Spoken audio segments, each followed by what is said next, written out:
குடியரசு துணைத் தலைவர் சி.பி. ராதாகிருஷ்ணன் அக்டோபர் 7ஆம் தேதி அனைத்துக் கட்சி மாநிலங்களவை எம்பி கூட்டத்தை போவதாக அறிவித்துள்ளார். நாடாளுமன்ற குளிர்கால கூட்டத்தொடரில் மாநிலங்களவை சுமூகமாக நடத்துவது குறித்து எம்பிக்களுடன் அவர் ஆலோசனை செய்யப்போவதாக தகவல் வெளியாகியுள்ளது. இதுகுறித்தான விவரங்களுடன் செய்தியாளர் ராஜகுமரன் இணைப்பில் இருக்கிறார். வணக்கம் ராஜகுமரன், விவரங்கள். நாடாளுமன்றத்தின் குளிர்கால கூட்டத்தொடர் நவம்பர், டிசம்பர் மாதங்களில் நடைபெறுவது வழக்கம். நாடாளுமன்றத்தினுடைய மாநிலங்களவையினுடைய தலைவராக பதவி வழி பொறுப்பாக இருக்கக்கூடியது குடியரசு துணைத் தலைவர் தான் அந்த நாடாளுமன்றத்தின் மாநிலங்களவைக்கான தலைவராக இருப்பார்.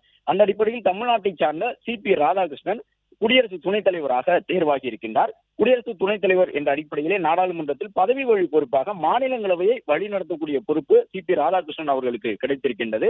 இந்த நிலையினால் தன்னுடைய தலைமையில் நடைபெறக்கூடிய இந்த முதல் குளிர்கால கூட்டத்தொடரை நல்லபடியாக நடத்தி முடிக்கக்கூடிய வகையிலும் தான் ஒரு குடியரசு துணைத் தலைவராக தேர்வு செய்யப்பட்டு மாநிலங்களவையை வழிநடத்த இருக்கக்கூடிய சூழ்நிலையில் அனைத்து கட்சி நாடாளுமன்ற மாநிலங்களவை உறுப்பினர்களையும் சந்திக்கக்கூடிய வகையிலும் இந்த கூட்டம் ஏற்பாடு செய்யப்பட்டிருக்கின்றது.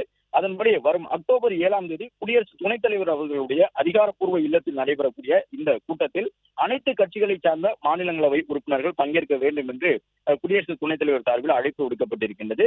இந்த கூட்டத்திலே அந்த பரஸ்பர முறைப்படி இருவரும் வரக்கூடிய நாடாளுமன்ற உறுப்பினர்களும் சி.பி. ராதாகிருஷ்ணன் அவர்களும் வாழ்த்துக்களை பரிமாறிக்கொள்வது மட்டுமல்லாமல் குளிர்கால கூட்டத்தொடரை சிறப்பாக நடத்தக்கூடிய வகையிலே ஒத்துழைப்பு வழங்க வேண்டும் என்று அனைத்து கட்சியினர்களிடமும் மாநிலங்களவை உறுப்பினர்களிடமும் அவர் வேண்டுகோள் விடுப்பார் என்று சொல்லப்பட்டுள்ளது.